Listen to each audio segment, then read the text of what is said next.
Salam sejahtera dan salam madani. Di sini saya ingin memperkenalkan diri saya. Nama saya Janet Ana Canuk, memegang nombor metrik 8209-136128-001. Saya merupakan pelajar OUM Miri Sarawak. Nama tugasan saya ABPG 2203, pengenalan kepada kaunseling. Tajuk tugasan saya ialah 4 peringkat terapeutik. Tujuan pembendangan saya ialah mengenai kualiti kaunselor yang berkesan dan komunikasi beretika merupakan asas penting dalam proses kaunseling. Kaunselor perlu memiliki empati, kejujuran, kemahiran mendengar serta menghormati kerahsiaan klien.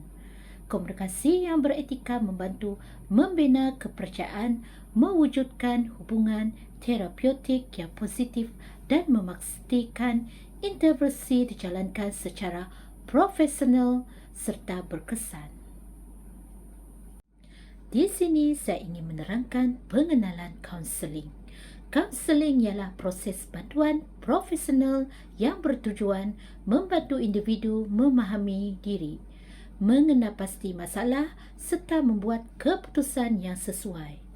Melalui hubungan yang berasaskan kepercayaan, empati dan kerahsiaan, kaunselor membimbing klien mengembangkan potensi diri, meningkatkan kesejahteraan emosi serta menghadapi cabaran kehidupan dengan lebih yakin dan berkesan.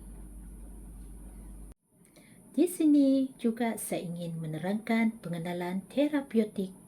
Terapeutik ialah pendekatan atau proses yang digunakan untuk membantu individu meningkatkan kesejahteraan fizikal, emosi, mental dan sosial. Melalui pelbagai teknik serta intervensi yang sesuai, terapeutik bertujuan mengurangkan tekanan, memulihkan fungsi diri, mengatasi masalah dan meningkatkan kualiti hidup secara menyeluruh serta berkesan. Seterusnya, saya ingin menerangkan maksud pendengaran terapeutik. Pendengaran terapeutik ialah kemahiran mendengar secara aktif, empati dan penuh perhatian bagi memahami mesej, perasaan serta keperluan klien. Kaunselor memberi tumpuan kepada komunikasi lisan dan bukan lisan tanpa menghakimi. Pendekatan ini membantu membina hubungan saling percaya, meningkatkan kefahaman dan menyokong proses kaunseling yang berkesan. Dan seterusnya saya ingin menerangkan tujuan 4 peringkat pendengaran terapeutik. Tujuan 4 peringkat pendengaran terapeutik adalah untuk membantu kaunselor memahami klien secara menyeluruh melalui proses menerima, memahami, menilai dan memberi respon. Proses ini membolehkan hubungan terapeutik yang berasaskan kepercayaan, empati dan komunikasi berkesan dibina.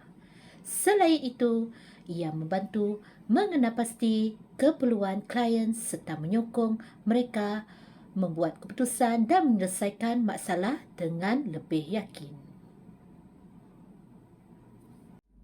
Di sini saya ingin menerangkan objektif 4 peringkat pendengaran terapeutik.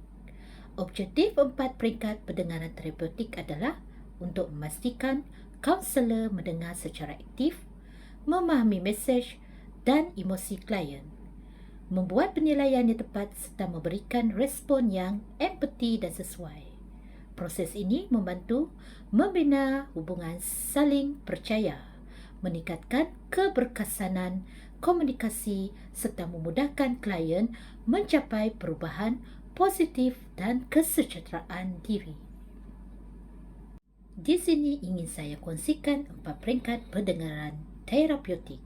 4 peringkat mendengar terapeutik ialah menerima, memahami, menilai dan memberi respon. Kaunselor terlebih dahulu memberi perhatian sepenuhnya kepada klien, memahami mesej yang disampaikan, menilai maklumat secara objektif, kemudian memberikan respon yang empati, sesuai dan membina. Proses ini membantu mewujudkan komunikasi yang berkesan serta hubungan terapeutik yang positif. Peringkat pertama dalam pendengaran terapeutik yang ingin saya kongsikan ialah menerima reserving. Pada tahap ini, kaunselor memberi perhatian sepenuhnya kepada klien dengan menunjukkan sikap terbuka, fokus dan tidak menghakimi. Kaunselor menggunakan bahasa badan yang sesuai seperti kontak mata, anggukan dan poster yang menunjukkan minat untuk mendengar.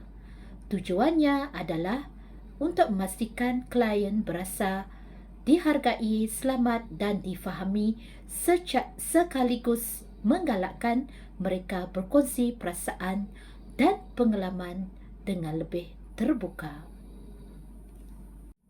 Seterusnya, peringkat kedua dalam pendengaran terapeutik yang ingin saya kongsikan ialah memahami understanding. Pada tahap ini, kaunselor berusaha memahami mesej, perasaan dan pengalaman yang disampaikan oleh klien secara menyeluruh. Kaunselor memberi perhatian kepada komunikasi lisan dan bukan lisan serta menggunakan kemahiran seperti parafrasa, refleksi dan penjelasan untuk memastikan kefahaman yang tepat. Langkah ini membantu membina hubungan yang dipercayai dan mengelakkan salah tafsir terhadap masalah klien.